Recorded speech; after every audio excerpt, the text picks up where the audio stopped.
الحمد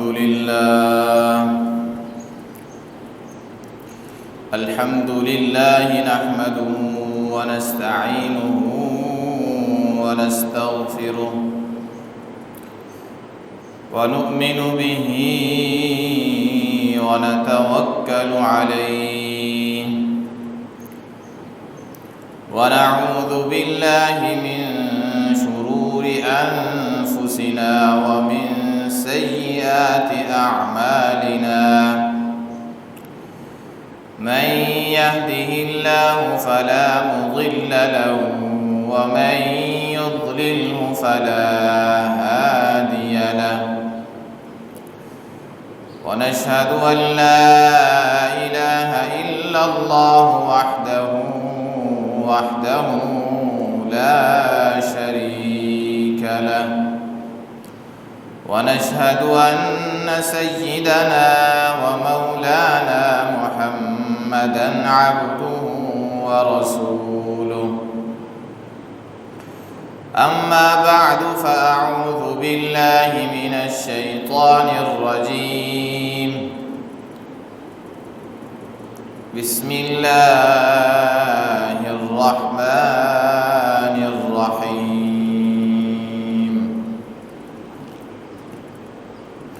وأنزل الذين ظاهروهم من أهل الكتاب من صياصيهم وقذف في قلوبهم الرعب فريقا تقتلون وتأسرون فريقا وأورثكم أرضهم وديارهم وأموالهم وأرضا لم تطئوها وكان الله على كل شيء قديرا صدق الله العظيم وصدق رسوله النبي الكريم ونحن على ذلك لمن الشاهدين والشاكرين والحمد لله رب العالمين إن الله وملائكته يصلون على النبي يا أيها الذين آمنوا صلوا عليه وسلموا تسليما اللهم صل على محمد وعلى آل محمد كما صليت على إبراهيم وعلى آل إبراهيم إنك حميد مجيد اللهم بارك على محمد وعلى آل محمد كما باركت على إبراهيم وعلى آل إبراهيم إنك حميد مجيد رب اشرح لي صدري ويسر لي أمري واحلل عقدة من لساني يفقه قولي سبحان ربك رب العزة عما يصفون وسلام على المرسلين والحمد لله رب العالمين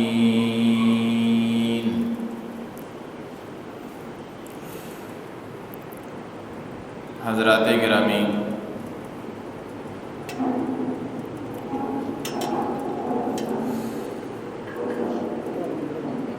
گزشتہ 2 جمعوں سے آپ احباب کے سامنے حضور اکرم صلی اللہ علیہ وسلم کی زندگی مبارک میں ہونے والے ایک واقعے کا تذکرہ کیا جا رہا ہے، جس واقعے کو ہم غزوہ خندق یا غزوہ احزاب کہتے ہیں، لیکن چونکہ اس سے ایک اور واقعہ جڑا ہوا ہے اس لیے آج آپ کے سامنے اس جڑے ہوئے اور متعلقہ واقعے کا تذکرہ کیا جائے گا۔ غزوہ خندق کے ساتھ جو واقعہ جڑا ہوا ہے، جو اس سے متعلق واقعہ ہے، اسے کہتے ہیں غزوہ بنی قریظہ۔ گزشتہ جمعوں میں یہ بات آپ سن چکے ہیں کہ غزوہ خندق کے موقع پر جنگ تو نبی علیہ السلام کی عرب کے ساتھ تھی، مکہ کے لوگ آئے تھے، لیکن اس موقع پر مدینہ منورہ میں جو یہودی رہتے تھے بنو قریظہ، انہوں نے آپ صلی اللہ علیہ وسلم کے ساتھ جو معاہدہ کیا ہوا تھا تو جنگ کے وقت معاہدہ توڑ دیا۔ ایک طرف نبی علیہ السلام کافروں سے لڑ رہے ہیں اور دوسری طرف گھر کے اندر کے لوگوں نے، یہودیوں نے مسلمانوں سے کیا ہوا وعدہ توڑ دیا۔ تو غزوہ خندق تو آپ سن چکے۔ تو جب نبی علیہ السلام غزوہ خندق سے فتح یاب ہو کر واپس آئے تو آپ صلی اللہ علیہ وسلم تو آئے مدینہ میں، لیکن حضرت جبریل علیہ السلام آئے اور آپ سے یہ کہا کہ یا رسول اللہ، آپ نے اور صحابہ نے تو اسلحہ اتار دیا، زیریں اتار دیں، لیکن ہم فرشتوں نے تو ابھی تک اسلحہ پہنا ہوا ہے، ہم نے ابھی تک اسلحہ نہیں اتارا۔ تو آپ صلی اللہ علیہ وسلم نے فرمایا کہ کیوں نہیں اتارا، آپ کا کیا ارادہ ہے؟ تو جبریل علیہ السلام نے کہا کہ اللہ تعالیٰ کی طرف سے یہ حکم ہے کہ آپ بنو قریظہ کی طرف جائیں۔ جن لوگوں نے، جن یہودیوں نے وعدہ توڑا تھا، اب جائیں اور ان کو وعدہ توڑنے کی سزا دیں، ان کی طرف جائیں۔ چنانچہ نبی صلی اللہ علیہ وسلم نے پھر صحابہ سے کہا کہ جلدی سے تیاری کرو اور عصر کی نماز بنو قریظہ میں جا کے پڑھو۔ چنانچہ پھر صحابہ کرام جلدی جلدی تیار ہوئے، پہلے ہی بڑے تھکے ہوئے تھے، لیکن بہرحال نبی علیہ السلام کا حکم تھا، سارے صحابہ تیار ہوئے، بنو قریظہ کی طرف چل پڑے۔ بعض صحابہ نے راستے میں ہی عصر کی نماز پڑھ لی، بعض نے بنو قریظہ میں جا کے عصر کی نماز پڑھی۔ تو نبی علیہ السلام نے کسی کو کچھ نہیں کہا، جنہوں نے راستے میں پڑھی آپ نے کہا تم نے بھی ٹھیک کیا، اور جنہوں نے بنو قریظہ میں جا کے عصر کی نماز پڑھی تو آپ نے ان سے کہا تم نے بھی ٹھیک کیا، اس لیے کہ نبی علیہ السلام نے جو فرمایا تھا نا عصر کی نماز بنو قریظہ میں پڑھو، تو اس سے دونوں مطلب اخذ ہو سکتے تھے۔ بعض صحابہ نے یہ سمجھا کہ نبی علیہ السلام کے فرمان کا مطلب یہ کہ نماز وہاں جا کر ہی پڑھنی ہے، بعض صحابہ نے اس کا مطلب یہ سمجھا کہ یہ مطلب تھا کہ جلدی آؤ، جب نماز کا ٹائم ہو جائے گا تو نماز پڑھ لینا۔ تو کسی نے راستے میں نماز پڑھی، کسی نے وہاں جا کر نماز پڑھی، تو راستے میں نماز پڑھنے والے بھی ٹھیک اور وہاں جا کر نماز پڑھنے والے بھی ٹھیک۔ اب نبی علیہ السلام وہاں چلے گئے۔ یہ جو بنو قریظہ کا قبیلہ تھا، یہودیوں کا یہ قبیلہ تھا، اس کے سردار کا نام تھا کعب بن اسد۔ اس کو جب پتہ چلا کہ ہم تو پھنس گئے ہیں، اب ہمیں اپنے کیے ہوئے کی سزا ملنے لگی ہے،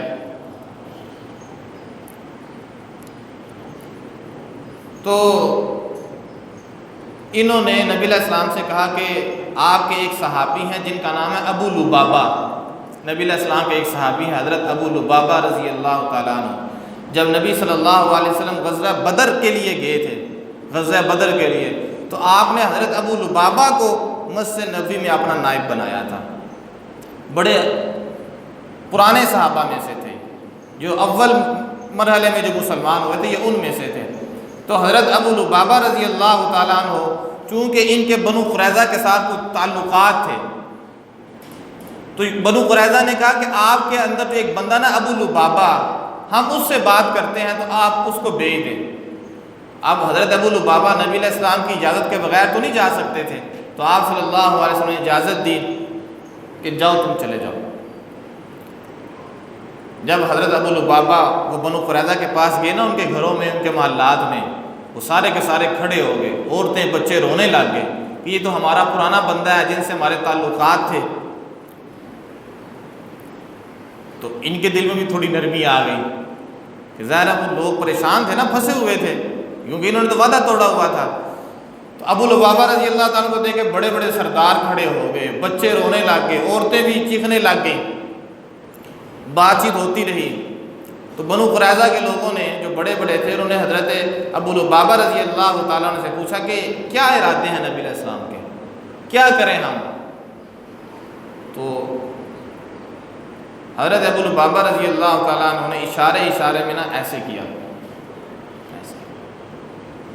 اشارہ کیا کہ تمہاری خیر نہیں ہے، تم نے بہت غلط کام کیا کہ مسلمان پہلے جنگ میں پھنسے ہوئے تھے تو تم نے عین جنگ کے وقت وعدہ توڑ دیا، اتنی بڑی غلطی کی۔ تو ایسے اشارہ کیا کہ اب تم نے مرنا ہی ہے۔ جب حضرت ابو لبابہ رضی اللہ تعالیٰ نے یہ کہا نا تو فوراً ان کو اس بات کا احساس بھی ہوا کہ میں نے ایک نبی علیہ السلام کا راز فاش کر دیا، مجھے ایسے نہیں کرنا چاہیے تھا، مجھے یہ راز نہیں بتانا چاہیے تھا ان کو کہ تمہارے ساتھ اس طرح ہونے والا ہے، یہ نہیں بتانا چاہیے تھا مجھے۔ چنانچہ فوراً وہ واپس گئے، مسجد نبوی کے اندر گئے اور جا کے اپنے آپ کو ایک ستون کے ساتھ باندھ دیا، اپنے آپ کو ایک پلر جیسے مسجد کے اندر ہوتے ہیں، اس زمانے میں بھی کھجور کے ستون بنائے جاتے تھے، اپنے آپ کو ایک ستون کے ساتھ باندھ دیا۔ نبی علیہ السلام انتظار کرتے رہے کہ ابھی آتا ہے ابھی آتا ہے، وہ آئے نہیں۔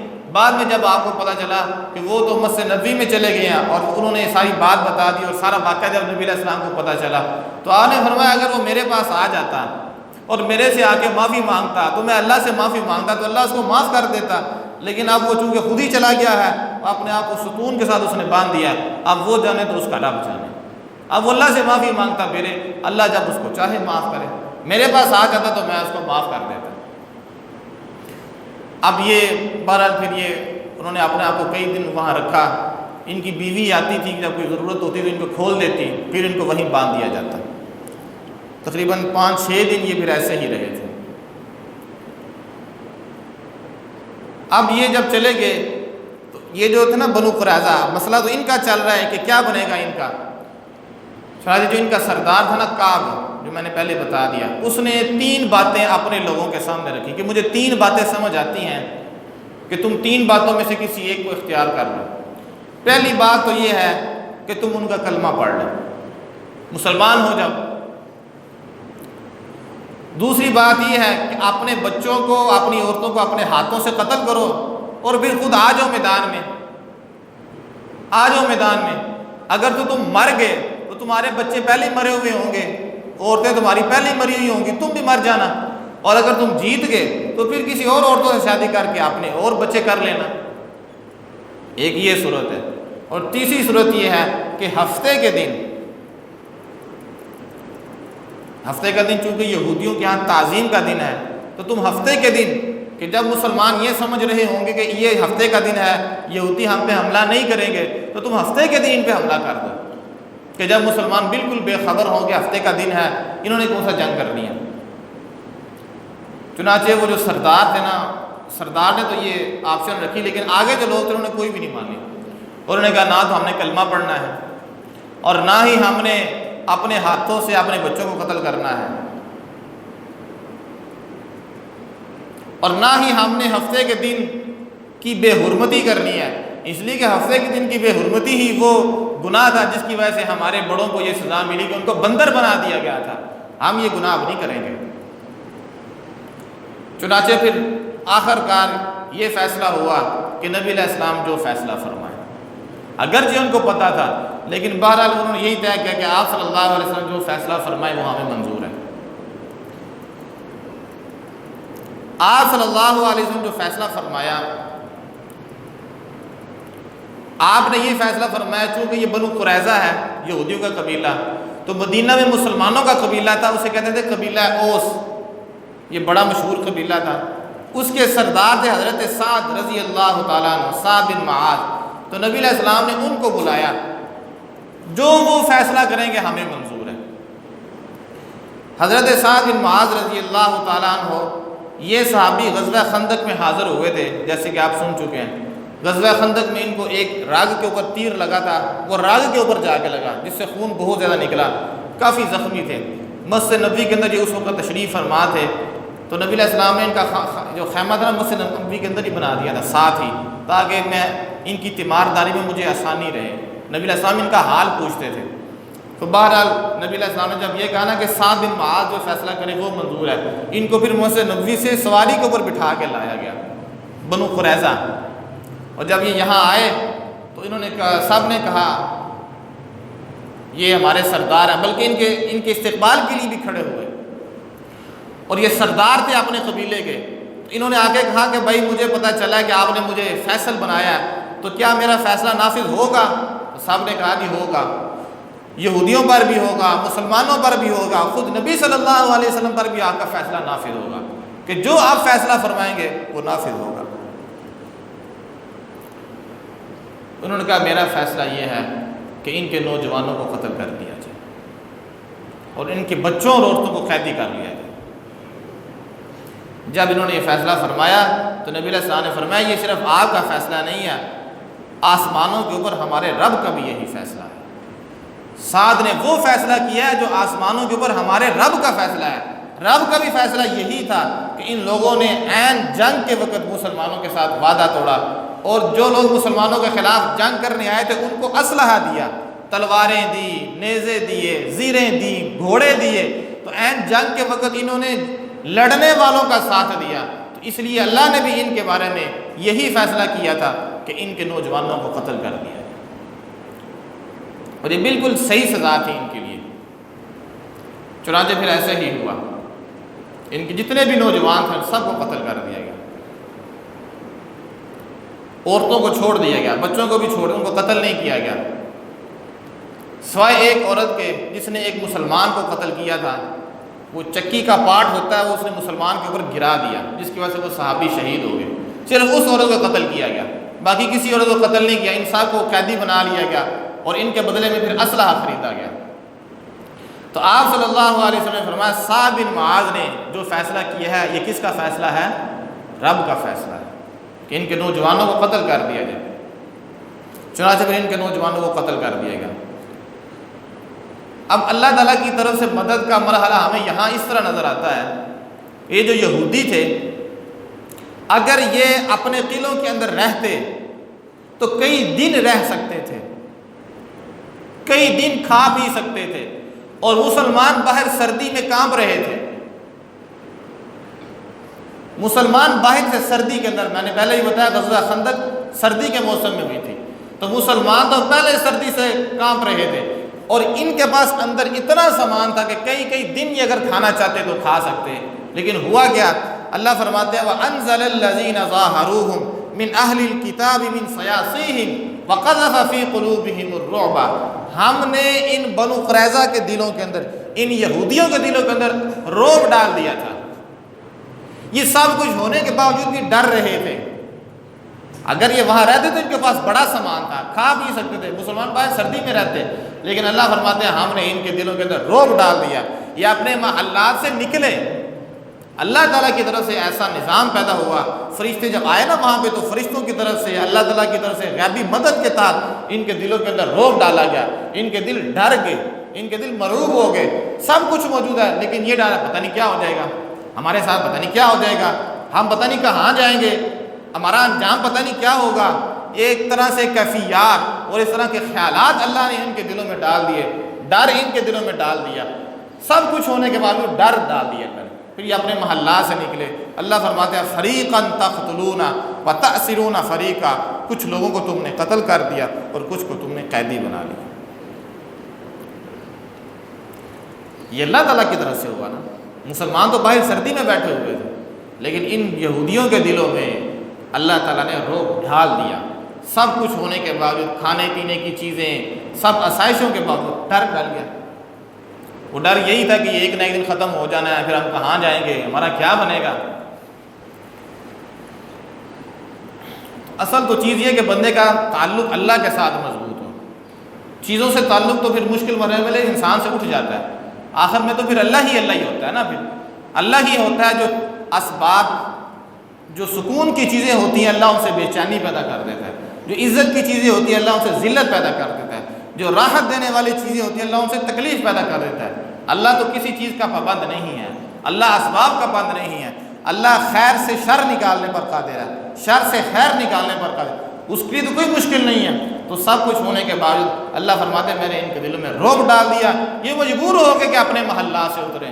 جب اپنے محلات سے اترے نبی علیہ السلام نے پھر ان کے بارے میں اور سعد بن معاذ رضی اللہ تعالیٰ کا فیصلہ جو میں نے سنایا کہ کچھ جو نوجوان تھے ان کو قتل کر دیا گیا، جو عورتیں تھیں اور بچے تھے ان کو قیدی بنا لیا. اس طرح کر کے ان یہودیوں سے جان چھوٹ گئی. ان سے بھی جان، پہلے جو تھے نا، میں نے آپ کو بتایا کہ 3 قبیلے تھے، اس طرح ان یہودیوں یہ جو قبیلہ تھا نا بنو قریظہ والا، اس سے جان اس طرح چھوٹی تھی کہ غزوہ خندق کے موقع پر اس نے مسلمانوں کی خلاف ورزی کی، پھر اللہ تعالیٰ نے حکم دیا مسلمانوں کے آپ بنو قریظہ کی طرف جاؤ، تو اس طرح کر کے ان کا خاتمہ ہوا۔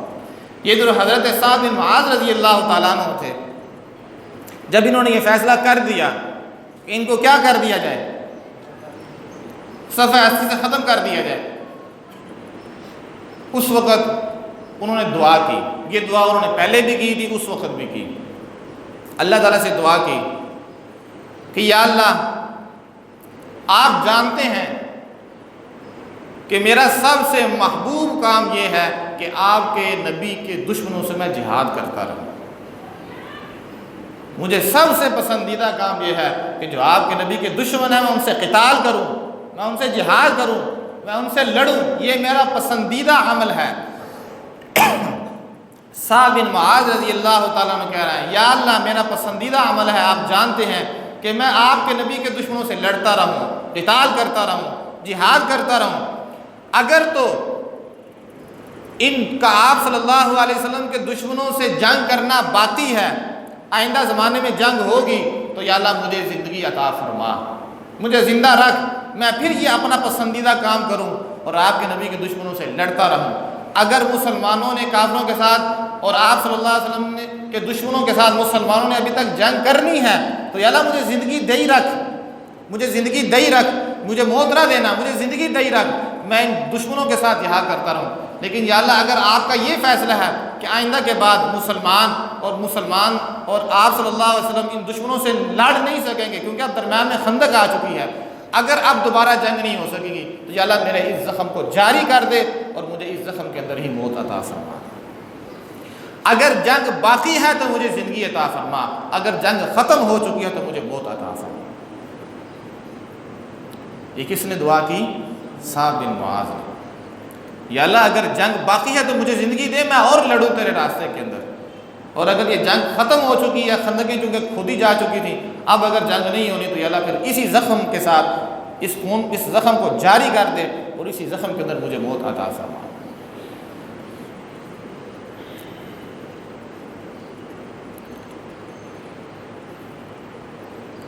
بہرحال جب ان کو بنو قریظہ کو جب قتل کیا گیا، ختم کر دیا گیا، سعد بن معاذ رضی اللہ تعالیٰ کو اسی زخمی کی حالت میں مدینہ لایا گیا۔ اسی خیمے کے اندر یہ بیٹھے ہوئے تھے، جو میں نے بتایا کہ مسجد نبوی کے قریب ہی ان کا خیمہ لگا تھا۔ نبی علیہ السلام بار بار ان کا حال پوچھتے تھے، تو ایک وقت آیا کہ ایسے خون بہہ رہا ہے ان کے خیمے سے، وہ پھر ان کا خون جاری ہو گیا۔ انہوں نے پھر جو اللہ تعالیٰ سے دعا کی تھی نا، یا اللہ اگر جنگ ختم ہو چکی ہے تو اس خون کو جاری کر دے، اس زخم کو جاری کر دے، وہ پھر ایسے ہی ہوا، ان کا زخم جاری ہو گیا، ان کے خیمے سے خون نکل رہا ہے، نالی کی طرح نکل رہا ہے۔ جب لوگوں نے دیکھا کہ خون اتنا نکل رہا ہے، جب وہ آئے تو دیکھا کہ ان کے زخم سے بہت زیادہ خون نکل رہا تھا، اور اسی کے اندر پھر ان کی وفات ہو۔ آپ صلی اللہ علیہ وسلم نے فرمایا اہتز العرش لموت سعد بن معاذ، سعد بن معاذ کی موت کی وجہ سے اللہ کا عرش بھی ہل چکا، عرش الہی ہل چکا اس کی موت پر۔ اس لیے کہ ایک تو انہوں نے فیصلہ بہت بڑا کیا، جس قبیلے کے خلاف فیصلہ کیا نا بنو قریظہ کے ساتھ، وہ ان کے ساتھ ان کی یاریاں تھیں کسی زمانے میں، دوستی تھی، اچھے تعلقات تھے، تو یہ تعلقات اگر ختم ہوئے تو یہ تو دین کی وجہ سے ختم ہوئے تھے۔ تو جب نبی علیہ السلام نے بلایا نا کہ ساتھ تم جو فیصلہ کرو گے ہمیں منظور ہے، تو پھر انہوں نے یہ نہیں دیکھا کہ ان کے ساتھ تو بڑی پرانی دوستی تھی، انہوں نے کہا ختم، ان کے نوجوانوں کو قتل کر دیا جائے، اتنا بڑا دھوکہ دیا انہوں نے مسلمانوں کو۔ تو پھر عرش الہی ہلا، اور جب مسلمان ان کے جنازے کو اٹھا کے لے کے چل رہے تھے تو مسلمانوں نے کہا یا رسول اللہ ان کا تو جنازہ بڑا ہلکا تھا، تو آپ نے فرمایا تم تھوڑا اٹھا رہے تھے، اس کے جنازے تو رب کے فرشتوں نے اٹھایا ہوگا، تم نہیں اٹھا رہے تھے۔ اور جب نبی صلی اللہ علیہ وسلم ان کی تیمارداری کے لیے آتے تھے تو جیسے بھی بندہ کسی کمرے میں داخل ہو، آپ دیکھیں کمرے کے اندر بہت زیادہ رش ہو تو آپ کو پتہ ہے پھر بندہ کبھی ادھر ہوتا ہے، کبھی ادھر ہوتا ہے، کبھی ادھر ہوتا ہے، ایسے ہی ہوتا ہے نا جب کمرے کے اندر رش ہو. اور جب حضرت سعد بن معاذ رضی اللہ تعالیٰ عنہ پڑے ہوئے تھے کمرے کے اندر, تو نبی علیہ السلام جب کمرے میں گئے تو کبھی ایسے ہو رہے تھے, کبھی اس طرف ہو رہے تھے, حالانکہ کمرے کے اندر کوئی نہیں تھا. تو پھر صحابہ نے کہا یا رسول اللہ کمرے کے اندر تو کوئی نہیں تھا, تو آپ اس طرف اور اس طرف کیوں ہو رہے تھے؟ تو آپ نے فرمایا فرشتوں کے رش کی وجہ سے کمرے کے اندر جگہ ہی نہیں تھی, فرشتے ہی فرشتے تھے.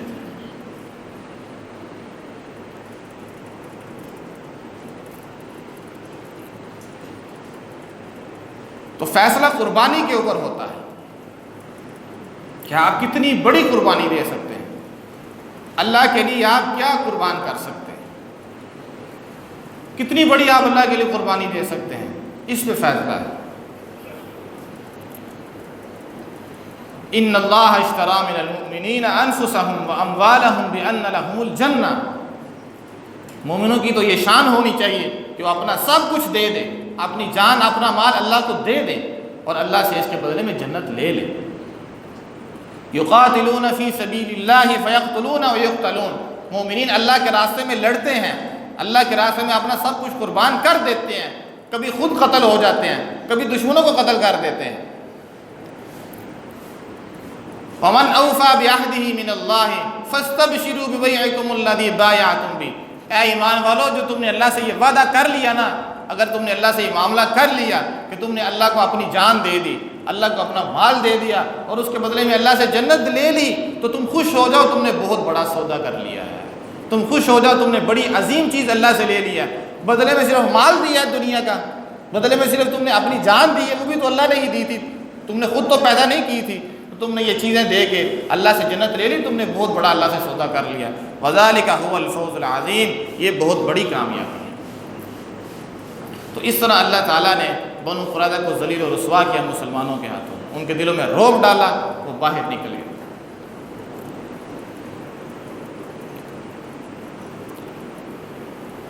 یہ بات ذہن میں رکھنی چاہیے کہ یہ جو اہل کفر ہیں, جیسے کیسے بھی ہوں, وہ اہل اسلام کے دشمنوں میں سے ہیں, اس وجہ سے کہ وہ اپنا نظریہ رکھتے ہیں. اہل ایمان اہل اسلام اپنا نظریہ رکھتے ہیں. ایک نظریاتی جنگ ہے, ان سے دوستی کی پینگیں بڑھانا اور اتنے بڑے تعلقات, یہ ہماری شریعت کے مناسب نہیں ہے, اس کی اجازت نہیں ہے کہ ہم ان سے بڑے تعلقات قائم کرتے ہوئے ان کے آگے بچتے چلے جائیں. اسلام کی اپنی شان ہے, اہل ایمان کی اپنی شان ہے. ان کو اس بات پہ خوش ہونا چاہیے کہ ان کا تعلق اللہ کے آخری نبی کے ساتھ ہے. ان کو اس بات سے خوش ہونا چاہیے ان کا تعلق اللہ کی آخری کتاب کے ساتھ ہے, اور اس کی برکت سے ہم سب نبیوں کو مانتے ہیں, اور اس کی برکت سے ہم ہر کتاب کو جس کو اللہ تعالیٰ نے نازل کیا ہم سب کو مانتے ہیں. لیکن اب آخری فیصلہ قرآن کا ہے, اب آخری فیصلہ ہمارے نبی صلی اللہ علیہ وسلم کا ہے, اس سے آگے کوئی نہیں, اس سے آگے کوئی نہیں ہے. تو ہمیں اس پہ خوش ہونا چاہیے, بجائے اس کے کہ ہم دوسروں کے آگے لیٹ جائیں, ہم دوسروں کے آگے جھک جائیں. ہمیں تو جھکنا زیب ہی نہیں دیتا. اسلام تو آئے ہی سر بلندی کے لیے, وہ خود بھی سر بلند ہے, وہ اپنے ماننے والوں کو بھی سر بلند دیکھنا چاہتا ہے. لیکن اس کے ماننے والے خود ہی گر جائیں, خود ہی بزدل ہو جائیں اور خود ہی آپس میں لڑنے لگ جائیں, تو اس میں اسلام کا کوئی قصور نہیں, اس میں ہمارے دین کا کوئی قصور نہیں. یہ ہم نے اپنے آپ کو خود گرا دیا, ہم نے اپنے آپ کو اللہ کی نظروں میں خود گرا دیا. وگرنہ دیکھ لیں حضرت سعد بن معاذ کی شہادت ہوتی ہے, لیکن فرشتے استقبال کے لیے آتے ہیں. تو یہ کیوں آتے ہیں؟ اس وجہ سے کہ اللہ کے دین کے لیے قربانی ہے, اللہ کے دین کے ساتھ ایک محبت ہے, اللہ کے دین کے ساتھ ایک لگاؤ ہے. جو اللہ کے لیے کرتا ہے اللہ کسی کی نہ قدریں نہیں کرتا. تو یہ تھا غزوہ بنی قریظہ جو غزوہ خندق کے ساتھ جڑا ہوا تھا. میں نے اس کا بھی واقعہ آپ کے سامنے ذکر کر دیا. اللہ تعالیٰ سے دعا ہے عمل کرنے کی توفیق عطا فرمائے. وما علینا الا البلاغ.